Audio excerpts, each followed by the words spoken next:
22절까지 말씀인데요. 우리 한번 천천히 같이 읽어보도록 하겠습니다. 25편입니다. 같이 읽겠습니다.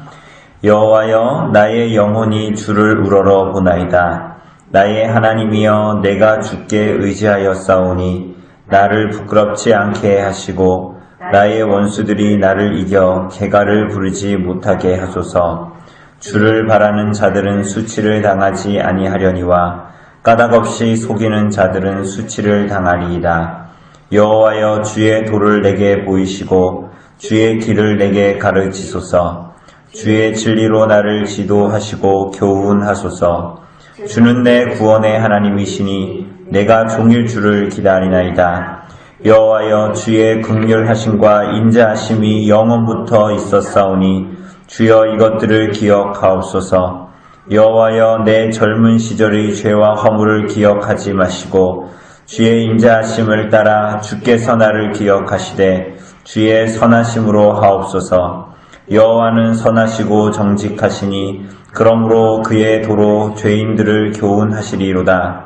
온유한 자를 정의로 지도하시며 온유한 자에게 그의 도를 가르치시리로다. 여호와의 모든 길은 그의 언약과 증거를 지키는 자에게 인자와 진리로다. 여호와여, 나의 죄악이 크오니 주의 이름으로 말미암아 사하소서. 여호와를 경외하는 자 누구냐? 그가 택할 길을 그에게 가르치시리로다. 그의 영혼은 평안히 살고 그의 자손은 땅을 상속하리로다. 여호와의 친밀하심이 그를 경외하는 자들에게 있으며 그의 언약을 그들에게 보이시리로다. 내 눈이 항상 여호와를 바라봄은 그물에서 벗어나게 하실 것임이로다. 주여, 나는 외롭고 괴로우니 내게 돌이키사 나에게 은혜를 베푸소서. 내 마음에 근심이 많사오니 나를 고난에서 끌어내소서. 나의 공과 환난을 보시고 내 모든 죄를 사하소서. 내 원수를 보소서. 그들의 수가 많고 나를 심히 미워하나이다. 내 영혼을 지켜 나를 구원하소서. 내가 주께 피하오니 수치를 당하지 않게 하소서. 내가 주를 바라오니 성실과 정직으로 나를 보호하소서. 하나님이여, 이스라엘을 그 모든 환난에서 속량하소서. 아멘. 예, 오늘 시편 25편입니다. 승민 형제가 허리가 좀 아파가지고요. 저러다가 서다가 뭐 앉았다가 그럴 수 있으니까 신경 쓰지 마시고. 예, 허리가 좀 아픕니다. 그래서 기도해 주시고 하여튼 검사를 좀 받아야 될 것 같은데. 어쨌거나. 예, 우리 시편 25편입니다. 이 시편 25편인데 사실은 우리가 한글로 이렇게 쭉 읽기 때문에 시편 25편이 그냥 뭐 시편이구나, 다윗의 시구나 이렇게 생각하지만 이게 지금 22절까지 되어 있지 않습니까? 근데 이 히브리어 알파벳이 22개로 구성되어져 있습니다. 그래서 뭐 가나다라 마바사 이렇게 기역, 니은, 지읒, 가나다라 마바사로 쭉 있으면 요즘에 이걸 뭐라 그러나요? 이렇게 뭐 삼행시 짓기 뭐 이럴 때 조성령 하면 조 하면 조 이렇게 뭐 하고 성 하면 성 뭐 하고 이렇게 다 문장 만드는 거 있지 않습니까? 그러니까 마치 그것처럼 이 25편이 22절로 되어져 있는 이 것들이 사실은 알파벳 순으로, 히브리어 알파벳 순으로 이렇게 되어져 있습니다. 그래서 가 하면 가로 시작하는 이렇게 문장으로, 나 하면 나로 시작하는 문장으로 이렇게 이제 되어져 있는 것입니다. 이 히브리어 알파벳이 두 개 다 들어가 있지는 않고요. 뭐 중간에는 뭐 두 개를 같이 또 놓거나 뭐 이렇게 하나를 빼거나 뭐 이런 것도 있습니다. 근데 어쨌거나 알파벳 순서 숫자대로 22개로 구성되어진 시편이 이 시편 25편입니다. 그래서 이 시편 25편은 사실은 이 37편까지 큰 덩어리로 우리가 지금 차례대로 가지 않습니까? 그런데 아마 올해 가기 전까지 37편까지 못하겠죠. 근데 어쨌거나 25편부터 37편까지 이렇게 큰 하나의 덩어리로 묶을 수 있는데요. 이 25편은 37편까지의 주제의 어떤 서론, 머릿말, 이게 이제 25편이라고 할 수가 있습니다. 우리가 오늘 본문에 읽었지만 22절의 본문을 읽었지만 반복되는 얘기들이 굉장히 많습니다. 그죠? 이 22절인데 눈에 드러나도록 반복되는 단어들이 굉장히 많습니다. 그죠? 뭐 바란다, 의지한다, 길, 비슷한 의미를 가진 단어들을 반복하기도 하고요. 그리고 죄악을 계속 얘기하기도 하고, 근심이 많다, 환난이 많다, 공고가 많다, 이런 얘기를 계속 반복적으로 이제 이야기하고 있습니다. 왜냐하면 이게 앞으로 37편까지 나타날 주제들을 이제 서론적으로 이제 나타내고 있는 것이라고 할 수 있기 때문이에요. 그래서 의인은 어떻게 살아야 되는가? 4절에도 여호와여 주의 도를 내게 보이시고 주의 길을 내게 가르치소서. 의인은 어떻게 살아야 하는가? 12절에 보면 여호와를 경외하는 자가 누구냐? 그가 택할 길을 그에게 가르치시리로다. 이러면서 의인이 어떻게 살아야 되는가? 이것도 이 37편까지 나오는 주제고요. 그리고 13절에 보면 그의 영혼은 평안히 살고 그의 자손은 땅을 상속하리로다, 이렇게 되어져 있습니다. 사실은 이 13편이 오늘 본문의 이 주제이기도 합니다. 그래서 이런 땅의 축복을 받는다. 근데 이 땅이 우리 집에 앞에 땅이 많은데, 밭이 많은데 이런 땅이 아니라 우리 아이들한테 이 땅을 물려줘야지, 의인의 땅은 상속되니까, 이런 게 아니라 이 땅은 또 다른 의미를 가지고 있어요. 왜냐하면 왜 우리가 이전에 같이 말씀 본 것처럼 산상수훈에 보면 마태복음 5장에 온유한 자는 복이 있나니 땅을 유업으로 받을 것이며, 이렇게 나옵니다. 근데 오늘 본문에도 온유한 자가 계속 반복됩니다. 근데 온유한 사람들이 땅을 얻는 게 아니잖아요. 그죠? 그 내용도, 이게 땅이 뭐냐, 그 온유한 자가 뭐냐, 성격 좋은 사람이냐, 또 이제 그게 아니다라는 걸 계속적으로 얘기하게 됐고요. 그리고 여호와가 하나님의 어떠한 분이신가, 그분의 성품, 성실하시다, 인자하시다. 인자가 뭡니까? 우리가 사무엘 보면서 계속 본 대로 인자가 뭐예요? 그 히브리어로 헤세드잖아요. 헤세드. 그게 계속 나옵니다. 인자, 선하심, 긍휼히 여기심. 그리고 특별히 18절에 보면 나의 공고와 환난을 보시고 내 모든 죄를 사하소서. 7절에도 보면 죄와 허물을 기억하지 마소서. 죄의 용서에 대한 얘기들, 이런 것들이 나옵니다. 이런 내용들이 이제 37편까지 확대되면서 이제 나타나는 거 우리가 볼 수가 있죠. 그래서 오늘 이 본문의 결국은 주제는 뭐냐면, 의인, 오늘 본문에서 나타나는 온유한 자는 어떻게 인생을 살아가는가. 근데 우리가 이렇게 얘기하면 어떻게 인생을 살아가는가라고 하면 마치 그게 자격처럼 나타나잖아요. 어떻게 살아야 하나님의 무언가를 얻는다, 자꾸 이렇게 생각이 드는데, 온유한 자가 어떻게 살아가야 된다라는 이면에는 왜 온유한 자가 그렇게 살아가는가 하는 이유가 있습니다. 근본적인 이유. 왜냐하면 본문에서도 나왔다시피 나의 죄와 허물을 깨달은 자는 하나님의 용서하심을 받았기 때문에 온유한 자로서 살아갈 수 있다는 거예요. 그래서 온유한 자로 살아가는 사람을 보면 그 사람은 천국을 소유한, 땅을 상속받은 사람이다라는 것을 알게 된다라는 것입니다. 자, 한번 1절부터 한번 보죠. 1절부터 보면, 자, 여호와여 나의 영혼이 주를 우러러보나이다. 그러니까 의인은, 하나님의 백성이 주를 우러러본다, 이렇게 얘기합니다. 온유한 자, 오늘 본문에서 나타나는 의인, 온유한 자, 이게 다 동일한 얘기인데요. 온유한 자의 하나님을 향한 태도는 뭐냐면 하나님의 뜻을 기다린다, 하나님의 때를 기다린다. 그러한 특징들을 우선은 가지고 있습니다. 더 자세히 얘기하면 우리도 오늘 기도하러 왔는데, 하나님께 기도하는 자는 내가 기도를 해서 무언가를 얻겠다라는 것이라기보다는 나의 수고와 노력이 뭔가 대가를 지불해서 하나님의 뜻을 이룬다라기보다는 하나님께서 일하시기를 원하는 자들이기 때문에 기도한다라는 것입니다. 우리가 이번 주에 임용팀이 어제 그저께 와서 이제 하다 가지 않았습니까? 근데 그 일들을 해서 하나님이 일하신다라기보다는 우리는 그에 앞서 기도하는 사람들인데, 오늘 기도하는 이유는 내가 시간이 남아서 지금 이 시간에 드라마가 재밌는 거 안 해서 이 시간에 집에 있어봤자 할 일도 없어서가 아니라, 기도를 한다라는 것은 하나님이 우리에게 일하시기를 기다리는 자이기 때문에 기도한다라는 것입니다. 그죠? 온유한 자는 그래서 기도합니다.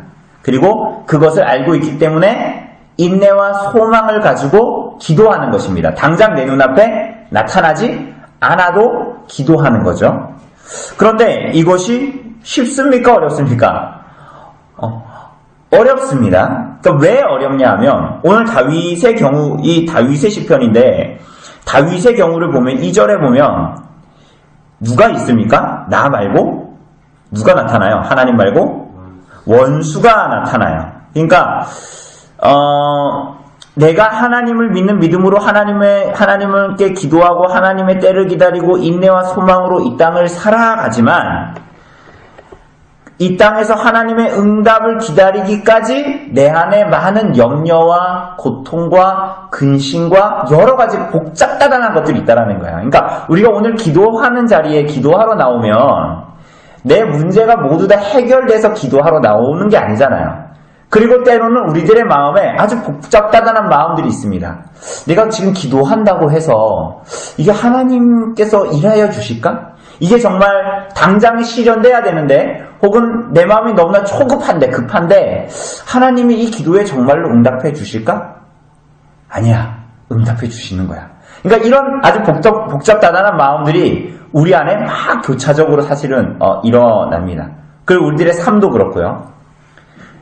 그리고 때로는 우리들의 삶에서 하나님께서 빨리 기도에 응답해 주셔야 된다는 그 급함이 있는 이유 중에 하나가 우리 주변에 있는 사람들이 우리들의 삶의 모든 정황들을 보기 때문이죠.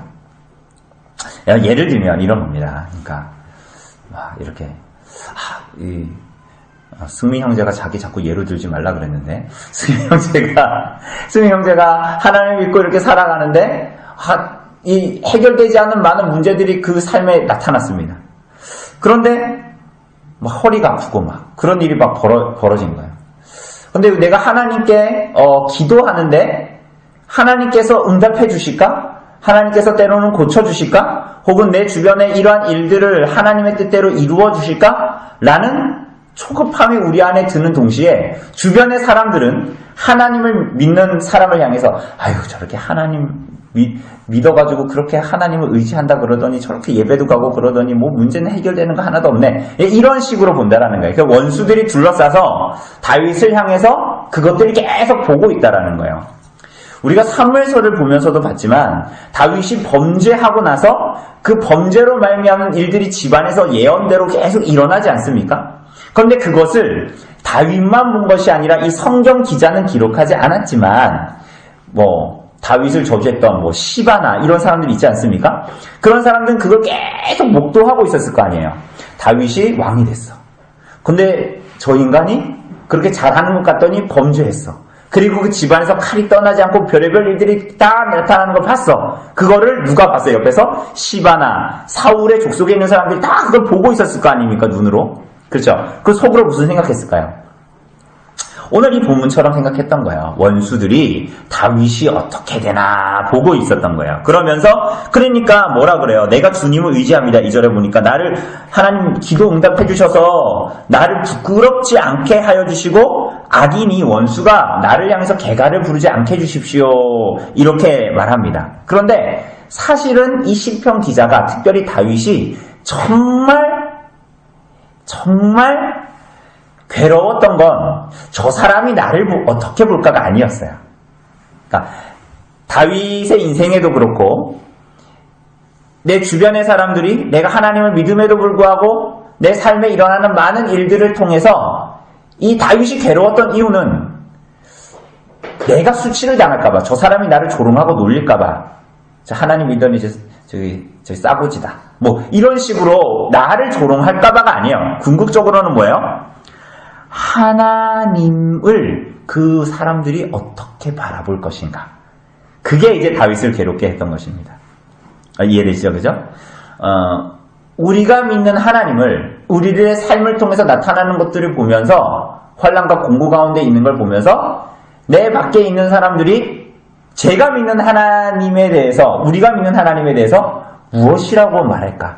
어떤 태도를 가질까? 이런 거예요. 두 가지로 나타날 수 있겠죠. 우선은 하나님이 존재하지 않다고 생각을 하거나 그 사람들은 왜냐하면 믿는 자들의 나타나는 삶을 보면서 혹은 뭐예요? 하나님이 저 사람의 삶에 관여하지 않나 보다. 제가 허물을 캐나 보다. 이 두 가지 중에 하나로 세상 사람들은 그 믿는 자를 볼 것입니다. 그러니 하나님 나에게 응답해 주십시오. 온유한 자는 하나님께 하나님의 뜻을 구하고 기다리고 소망한다라는 거예요. 그거는 결국은 내가 창피하니까가 아니에요. 하나님의 이름과 하나님의 영광이 가리지 않게 해주십시오라는 그 근원적인 소원이 이 다윗과 이 성도들 안에 있다라는 거예요. 자, 그렇다면 어떻게 그 성도는 온유한 자는 하나님께서 그래도 내가 주님을 의지하니 하나님께서 일하실 거야 라는 믿음을 가지고 살아가는 사람은 삶에서 어떻게 살아가게 될까요? 우리는 이렇게 생각합니다. 자꾸만 하나님이 나한테 뭐 해주시면 하나님이 나한테 이것만 해결해 주시면 앞으로 교회에 물 떠다 놓는 거 이거 2컵씩 떠다 놓겠습니다. 이런 생각하는 거예요. 우린 자꾸만 뭐 해주면 뭐 하시겠. 우리가 뭐 어디 아플 때도 하나님 내가 이것만 낫게 해주시면 아유 내가 어떻게 하겠습니다. 뭐 이런 생각을 하지 않습니까? 그런데 오히려 이 다윗의 시편에서는 뭐라 그러냐면 참으로 의인은 하나님 믿는 성도는 하나님을 기다리는 성도들은 그 응답을 기다리면서 기도하면서 하나님의 뜻대로 살아가기를 원하게 된다. 다르게 얘기하면 내 걱정과 염려와 내 삶에 해결되어지지 않는 문제들이 있는데 그거 해결해 주시면 내가 하나님 뜻대로 하겠습니다가 아니라 그것들을 가지면서 기도하면서 인내하면서 소망을 가지고 살아가는데 어떻게 살아가냐? 하나님께서 내게 교훈하고 지도하시고 가르치신 교훈에 따라 쉽게 얘기하면 하나님의 말씀에 철저히 순종함에 따라 살아가게 된다는 거야. 그러니까 이렇게 해가지고 나 하나님께 기도 응답 받아야지? 그게 아니라 그것과 아무 상관없이 하박국이 얘기한 것처럼 무화과 나뭇잎, 무화과 열매가 없어도 외양간에 송아지가 없어도 내가 하나님의 말씀에 순종하면서 살아가기를 결단하고 다짐하고 그렇게 하나님 앞에 살아가는 거예요. 오히려 그것이 그가 정말 온유한 자다. 그가 정말 하나님을 기다리는 자다. 그가 정말 하나님을 의지하는 자다라는 것을 보여주는 것이다. 증거하는 것이다. 라고 얘기합니다. 그래서 오늘 본문에 보면 4절에 보니까 뭐라 그래요? 여호와여 주의 도를 내게 보이시고 주의 길을 내게 가르치소서 이렇게 얘기하는 거예요. 우리 같으면 뭐라 그래요? 하나님 죽겠어요? 저것만 해결해 주시면 내가 주님을 따르겠어요? 뭐 이렇게 하잖아요. 그런데 이상하게도 다윗은 계속 이런 얘기를 하는 거예요. 5절에 보니까 뭐라 그래요? 주의 진리로 나를 지도하시고 교훈하소서. 그리고 또 뭐라 그럽니까? 9절에도 보면 뭐라 그래요? 온유한 자를 정의로 지도하시며 온유한 자에게 그의 도를 가르치시리로다. 12절에도 보면 여호와를 경외하는 자 누구냐? 그가 택할 길을 그에게 가르치시리로다. 이렇게 얘기합니다. 그렇게 살아내기를 원한다. 그러면서 과거에 지었던 자신의 모든 하나님의 선하심과 인자하심을 멸시했던 자신의 죄들을 회개합니다. 그런 면에서 보면 성도에게 있는 이 땅에서 살아가는 환난과 그게 영혼이든 육체든 아무 상관없이 환난과 공고는 오히려 우리들로 하여금 하나님을 의지하고 붙들게 합니다. 오늘 이 시편에도 보면 그런 공고 가운데에 하나님의 도를 구하면서 이 땅을 살아가지만 동시에 자신의 죄를 바라봅니다. 7절에 보니까 뭐라 그래요? 여호와여 내 젊은 시절의 허물과 죄를 기억하지 마시고 11절에도 보면 뭐라 그럽니까? 여호와여 나의 죄악이 크오니 주의 이름으로 말미암아 나를 사해해 주십시오. 이렇게 얘기합니다.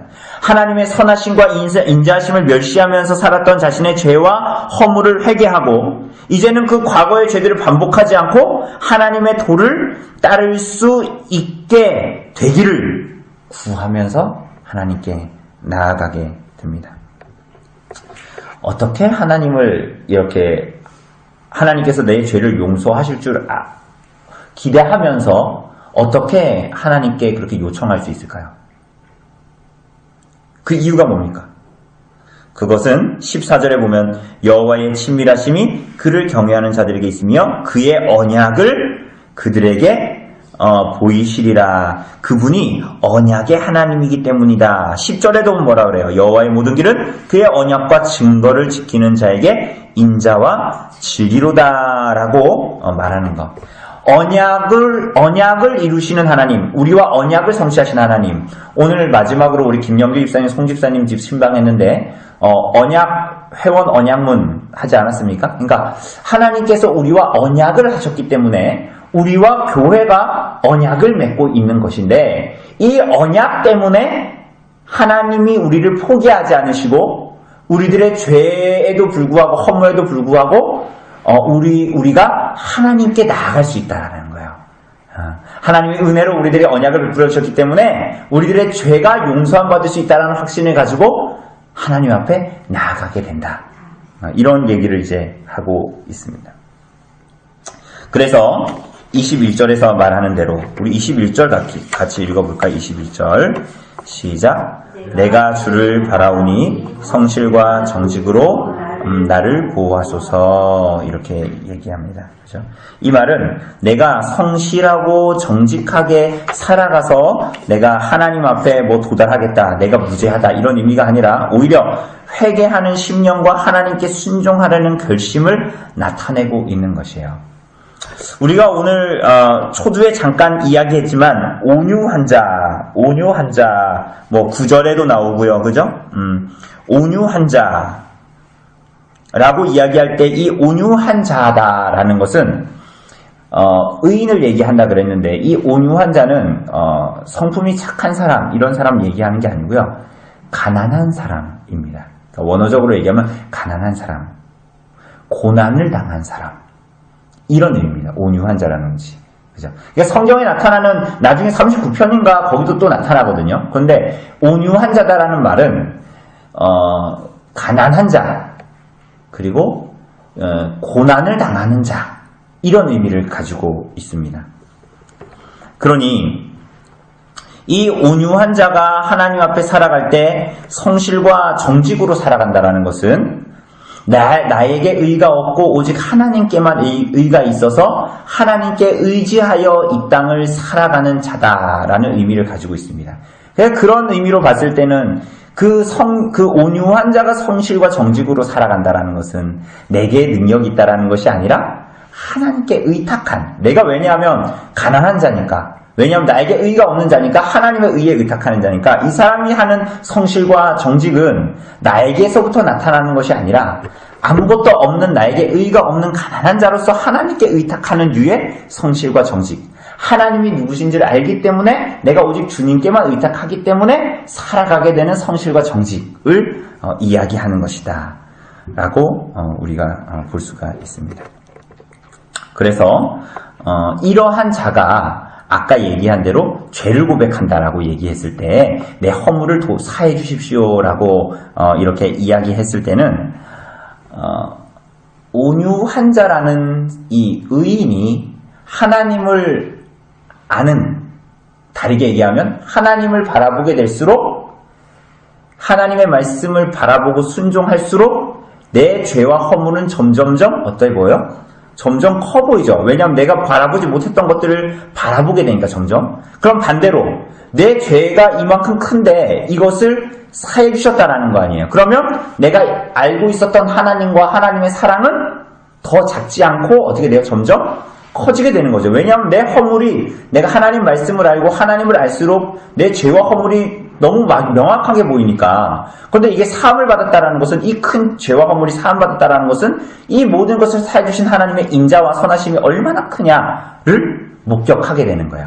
그래서 이 사람은 존재적으로 부름을 받았을 때도 그렇고 부름받은 이후에 온유한 자가 살아가는 삶에서도 하나님을 더 의탁하게 되는 것입니다. 그래서 마지막에 보면 22절에 보면 여호와여 이스라엘을 그 모든 환난에서 속량하소서. 이것은 이스라엘이라고 얘기했을 때는 하나님의 백성을 지칭하는 대명사 아닙니까? 오늘날로 얘기하면 교회. 그러니까 하나님, 이런 나와, 하나님의 백성인 나와 우리들을, 교회를 속량하여 주십시오라고 이야기합니다. 우리가 이런 환난과 공고와 고난과 우리들의 삶에 나타나는 많은 영육간의 문제들과 고난들, 그리고 그것을 바라보는 원수들에 둘러싸여서 내가 인지하든 인지하지 못하든 저것이 어떻게 되냐 하고 바라보고 있는 이 사람들에게서 나를 속량하소서. 이 모든 일들을 하나님의 뜻 가운데에 이루어 주시고 이로 인하여 수치를 당하지 않게 하소서. 이로 인하여 하나님의 영광을 가리지 않게 하소서. 이로 인하여 하나님의 영광이 드러나게 하소서. 이스라엘을 속량하여 주소서라고 마지막에 기도하고 있는 것입니다. 그래서 아까 얘기했던 초두에 얘기했던 13절 결론, 이 시편의 핵심입니다. 우리 같이 읽어볼까요? 시작. 그의 영혼은 평안히 살고 그의 자손은 성속하리로다. 이것을 그냥 대충 읽으면 참 좋은 얘기입니다. 우리 애들이 내가 남긴 유산을 잘 누리면서 살아간대. 걔네들이 참 편안하대. 그게 아니라 여기서 말하는, 그러니까 정말 우리가 육신적이고 세상적인 것으로 잘 산다 이렇게 얘기하면 굳이 영혼이라는 말을 하지 않았겠죠. 그죠? 그의 육신이 편안할 것이다. 뭐 이런 식으로 얘기를 했겠죠. 근데 그의 영혼이 평안히 살고 그의 자손은 땅을 상속한다. 근데 이 땅은 구약의 이스라엘 백성들 아브라함에게 그리고 그 자손들에게 땅은 어느 땅입니까? 가나안 땅이죠. 그 가나안 땅은 무슨 땅입니까? 약속의 땅입니다. 그런데 오늘날도 그 땅이 하나님께서 그 땅을 주시려고 했다. 엄별히 땅을 주시려고 했다. 그렇게 받아들이는 사람들이 있습니다. 그래서 그 땅을 회복해야 된다. 그러나 그렇지 않았습니다. 여러분, 가나안 땅을 처음 약속받은 사람이 누구였죠? 아브라함이었죠. 그런데 아브라함도 가나안 땅에 들어가서 그 땅이 하나님께서 약속하신 땅이 가나안 땅이라고 생각하지 않았어요.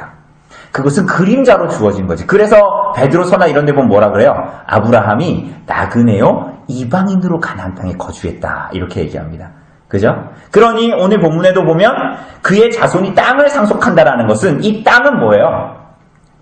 하나님의 나라, 천국을 상속하게 된다라는 거예요. 하나님 나라에 들어가게 된다라니까요. 온유한 자가 공고와 고난 가운데 있지만 하나님을 기다리고 인내하며 이 땅을 살아가고 하나님의 영광을 사모하는 자가 그 하나님의 나라를 소유하고 상속하게 되는 것이다. 이렇게 얘기합니다. 그러니 그의 영혼은 영생을 얻어 하나님 안에서 평안하게 되어진다. 이렇게 얘기하고 있는 것입니다. 이게 바로 성도의 삶, 온유한 자의 삶, 가난한 자의 삶, 하나님을 의지하기 때문에 때로는 이 땅에 환난과 공고가 있는 자의 삶이 어떠한가를 잘 보여주고 있는 것입니다.